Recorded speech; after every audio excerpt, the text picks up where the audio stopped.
ಬೆಳ್ಳಿ ಹರಿಣಿ ನನ್ನ ಬಗ್ಗೆ ಮಾತಾಡಿದ್ರು ನನಗೆ ಬೇಜಾರಿಲ್ಲ. ಆದರೆ ನೀವು ಅದನ್ನೆಲ್ಲ ನಂಬಿ ನನ್ನನ್ನು ಪ್ರಶ್ನೆ ಮಾಡ್ತೀರಾ ಅಂತ ಅನ್ಕೊಂಡಿರ್ಲಿಲ್ಲ ಮಾವ. ಯಾರೇನೇ ಹೇಳಿದ್ರು ಮುತ್ತು ಮಾವ ನನ್ನ ಪರವಾಗಿ ನಿಲ್ತಾರೆ ಅಂತ ತಿಳ್ಕೊಂಡಿದ್ದೆ. ಅದು ಸುಳ್ಳಾಗೋಯ್ತು. ನಿಮ್ಮನ್ನ ಮದುವೆ ಆಗಿ ಸಂತೋಷವಾಗಿರ್ಬೇಕು ಅಂತ ಅನ್ಕೊಂಡಿದ್ದೆ. ಆದರೆ ಅದು ನಡೆಯಲ್ಲ ಅಂತ ಇವತ್ತು ಗೊತ್ತಾಯ್ತು.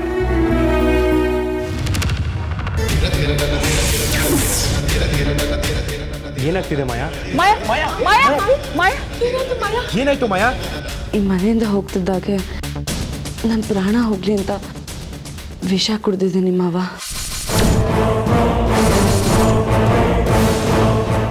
ಮಾಯಾ ಎದ್ದೇಳು ಮಾಯಾ.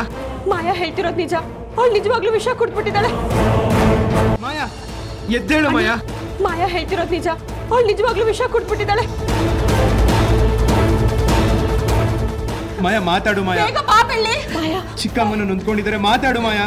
ಎದ್ದೇಳು ಮಾಯಾ ಮಾಯಾ.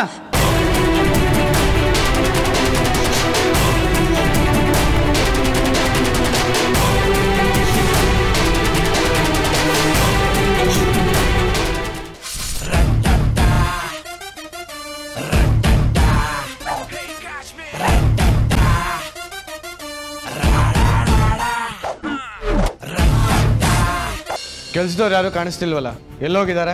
ಅದಾರಿ, ಪಕ್ದೂರಲ್ಲಿ ಜಾತ್ರೆ ಇತ್ತು. ಎಲ್ಲರೂ ತುಂಬ ದಿವಸದಿಂದ ನೋಡಬೇಕು ಅಂತಿದ್ರಲ್ವಾ, ಅದಕ್ಕೆ ನಾನೇ ರಜೆ ಕೊಟ್ಟು ಕಳಿಸ್ದೆ.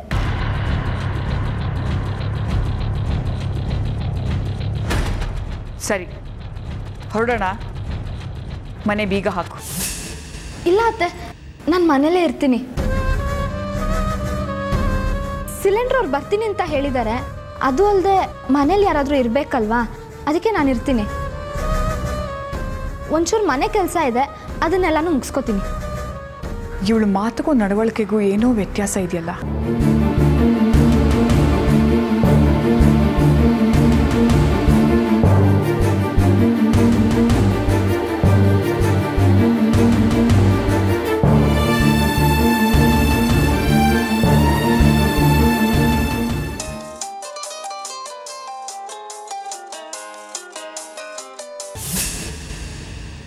ಹೇಳಮ್ಮ ಹರಿಣಿ. ಹಲೋ ಅಮ್ಮ, ಎಲ್ಲರೂ ಮಾಯಿನ ಆಪ್ರೇಷನ್ ಅಂತ ಹಾಸ್ಪಿಟ್ಲ್ಗೆ ಹೊರಟಿದ್ದಾರೆ. ಕೆಲಸದವ್ರಿಗೂ ರಜೆ ಕೊಟ್ಟು ಮನೆಗೆ ಕಳಿಸಿದ್ದೀನಿ. ನೀವು ಸರಿಯಾದ ಟೈಮ್ಗೆ ಮನೆಗೆ ಬಂದುಬಿಡಿ. ಯಾರ ಕಣ್ಗೂ ಬೀಳ್ದಿರೋ ಹಾಗೆ ನಾನು ನೋಡ್ಕೋತೀನಿ. ಸರಿನಮ್ಮ, ಹಾಗೆ ಮಾಡ್ತೀನಿ. ಅಮ್ಮ, ಇಲ್ಲಿ ಕೆಲಸದವ್ರು ಕೂಡ ಅವ್ರ ಪರವಾಗಿ ನಿಂತಿದ್ದಾರೆ. ನಾವು ತುಂಬ ಎಚ್ಚರಿಕೆ ವಹಿಸ್ಕೊಂಡು ಕೆಲಸ ಮಾಡಬೇಕು. ಅವರು ದುಡ್ಡಿನ ರುಚಿ ತೋರಿಸಿ ಎಲ್ಲರನ್ನೂ ಅವ್ರ ಕಡೆ ಮಾಡ್ಕೋತಿದ್ದಾರೆ. ಇರ್ಲಿ ಬಿಡು. ಮುತ್ತು ಮಾವಂಗೆ ಫೋನ್ ಮಾಡಿ ಬರಕ್ಕೆ ಹೇಳ್ತೀನಿ. ಅವ್ರು ನಿಮ್ಮನ್ನು ನೋಡಿದಾಗ ತುಂಬ ಸಂತೋಷ ಪಡ್ತಾರೆ. ಅದೇ ಸಮಯದಲ್ಲಿ ಸತ್ಯನ ಅವ್ರಿಗೆ ತಿಳಿಸ್ಬೋದಮ್ಮ. ಆ ದೇವ್ರ ಮೇಲೆ ಭಾರ ಹಾಕಿ ಅಲ್ಲಿಗೆ ಬರ್ತಿದ್ದೀನಮ್ಮ. ನೋಡೋಣ ಏನಾಗುತ್ತೆ ಅಂತ. ಸರಿ ಅಮ್ಮ, ಬಂದ ತಕ್ಷಣ ಫೋನ್ ಮಾಡಿ, ಮರಿಬೇಡಿ. ಸರಿನಮ್ಮ. ಭೈರಾ, ಹಾಸ್ಪಿಟಲ್ಗೆ ಹೋಗಕ್ಕೆ ಗೊತ್ತಾಯ್ತು, ಬನ್ನಿ. ಬಂದೆ ಅಮ್ಮ. ಹೌದು, ಆಪರೇಷನ್ ಎಷ್ಟೊತ್ತಿಗೆ? 11:15 ಅಂತ ಹೇಳಿದ್ದಾರೆ ಭೈರಾ. ಶರ್ಮಿಳಾ, ಮನೇಲಿ ಯಾರು ಕೆಲಸದವ್ರು ಕಾಣಿಸ್ತಿಲ್ವಲ್ಲ, ರಜಾ ಕೊಟ್ಟ್ಯಾ? ಇಲ್ಲ ಅಮ್ಮ, ನಿನಗೆ ಕೇಳಿದೆ ನಾನು ಯಾವತ್ತಾರು ಯಾರಿಗಾರು ರಜಾ ಕೊಟ್ಟಿದ್ದೀನಾ? ಮತ್ತ್ಯಾಕೆ ಮನೆಯೆಲ್ಲ ಬಿಕೋ ಅಂತಿದೆ? ಬೆಳ್ಳಿ ಮುತ್ತು ಹಾಸ್ಪಿಟ್ಲಲ್ಲಿದ್ದಾರೆ. ಭೈರಾ, ಹರಿಣಿನ ವಿಚಾರಿಸು. ಹರಿಣಿ, ಹರಿಣಿ. ಹಾಂ ರೀ. ಇಷ್ಟು ದಿನದಿಂದ ನಾವು ಯಾವ ಬೇಟೆಗೋಸ್ಕರ ಕಾಯ್ತಾ ಇದ್ವೋ ಆ ಬೇಟೆ ತಾನಾಗೆ ನಮ್ಮನ್ನು ಹುಡುಕೊಂಡ್ಬರ್ತಾ ಇದೆ. ಓ, ಮೀನಾಕ್ಷಿ ಅಮ್ಮನ? ಯಾವ ಸೀಮೆ ಅಮ್ಮನೇ ಮೀನಾಕ್ಷಿ. ತುಂಬಾ ದಿನಗಳಿಂದ ನಾನು ನಿನಗೋಸ್ಕರನೇ ಕಾಯ್ತಾ ಇದ್ದೆ.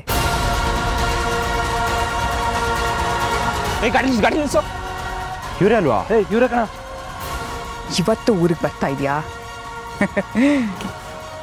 ನಿನಗೆ ಸ್ವಾಗತ ಭರ್ಜರಿಯಾಗಿ ಕಾದಿದೆ.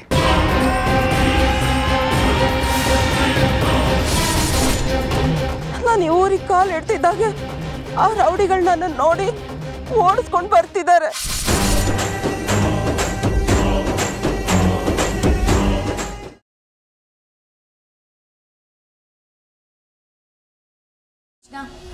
ಅನಿಕಾ ಟ್ರಯಲ್ ರೂಮ್ ತವ ತೇಜಸ್ ಜೊತೆ ಫೋನಲ್ಲಿ ಮಾತಾಡ್ತಿದ್ದಿಂದ ನಾನೇ ಕೇಳಿಸ್ಕೊಂಡೆ.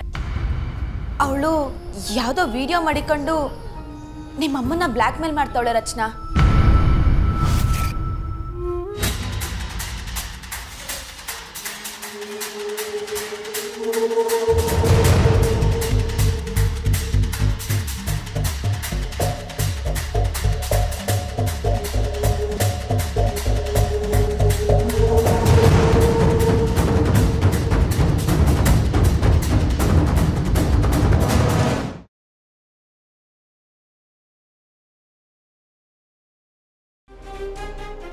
ಡಯಾನಾ, ನಿನ್ನ ಆಮೇಲೆ ಮಾಡ್ತೀನಿ, ಬಾಯ್.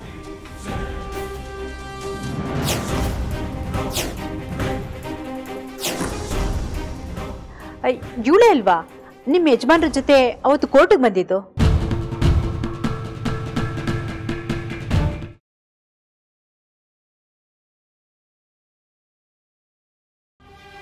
ಪದಕನ ಮುಂದೆ ಇಟ್ಕೊಂಡು ಪಂದ್ಯ ಆಡೋ ಸುಖನೇ ಬೇರೆ.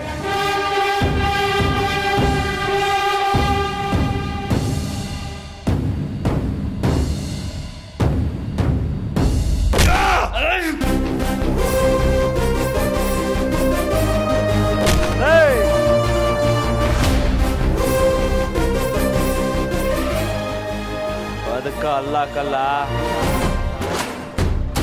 ನಾನು ಪಿರಾಣ.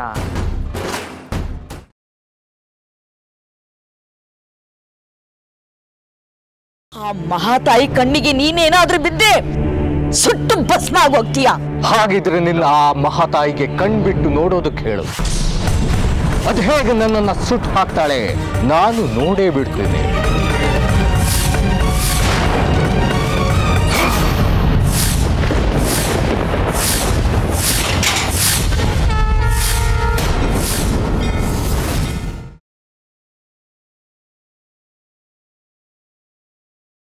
ಇವಳ ಕಡೆಯಿಂದ ನಿಮ್ಗೊಂದು ಭರ್ಜರಿ ಉಡುಗೊರೆ ಕೊಡ್ತೀನಿ. ಉಡುಗೊರೆನಾ? ನೀನು ಪಾಪದ ಮೇಲೆ ಪಾಪ, ಅನ್ಯಾಯದ ಮೇಲೆ ಅನ್ಯಾಯನ ಮಾಡ್ತಾನೆ ಹೋಗ್ತಾ ಇದೆಯಾ? ನಿನ್ನ ಒಳಗಡೆ ಇರೋ ಶಕ್ತಿನ ನಾನು ಇವ್ರಿಗೆ ದಾರಿ ಎರಿಬೇಕು ಅಂತ ನಿರ್ಧಾರ ಮಾಡಿದ್ದೇನೆ. ಅದನ್ನ ಯಾರಿಂದನೂ ತಪ್ಪಿಸೋದಕ್ಕಾಗೋದಿಲ್ಲ.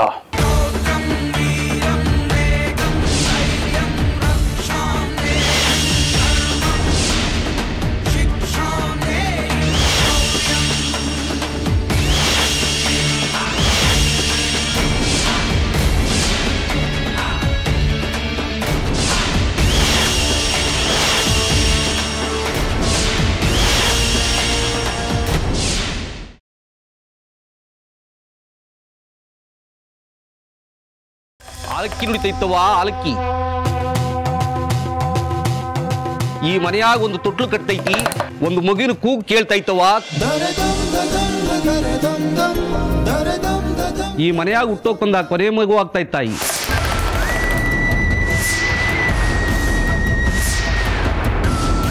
ಈ ಹುಟ್ಟೋ ಮಗುವಿನಿಂದ ಈ ಮನೆ ಮಕ್ಕಳಿಗೆ ಅಪಾಯ ಆಗ್ತೈತಾಯಿ.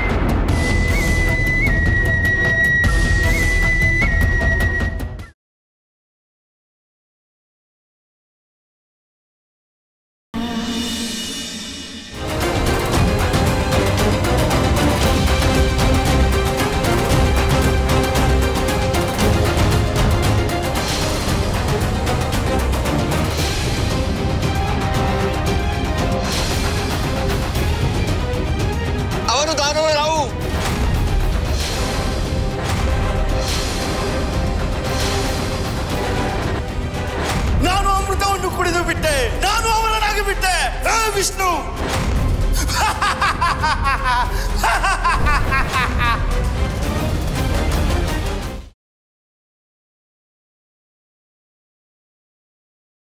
ನಾನು ತಲೆ ತಗ್ಸುವಂತ ಕೆಲಸ ಮಾಡಿರೋ ನನ್ನ ಮಗಳು ನನ್ನ ಪಾಲಿಗೆ ಸತ್ತಂಗೆ.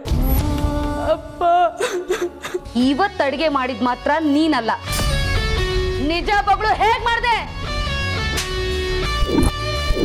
ಅಡ್ಗೆ ಎಲ್ಲ ಮಾಡಿದ್ ಪಾರು. ಯಾರು ಅಡುಗೆ ಮಾಡಿದ್ದು? ಅವತ್ತು ಫೋಟೋ ಸುಟ್ಟು ನಮ್ಮ ಸಂತೋಷಕ್ಕೆಲ್ಲ ಬೆಂಕಿ ಹಾಕಿದ್ಲಲ್ಲ ಅವಳೆ. ಸಾವಿತ್ರಿ, ನನ್ನನ್ನು ಕ್ಷಮಿಸ್ಬಿಡು ಗಣಿ. ನಾನು ನಿನ್ನ ಬಿಟ್ಟು ಹೋಗ್ತಾ ಇದ್ದೀನಿ. ನಾನು ನಿನ್ನನ್ನು ಬಿಟ್ಟು ಹೋಗೋ ಹಾಗೆ ನೀನು ಅಪ್ಪನ ಬಿಟ್ಟು ಹೋಗಬೇಡ.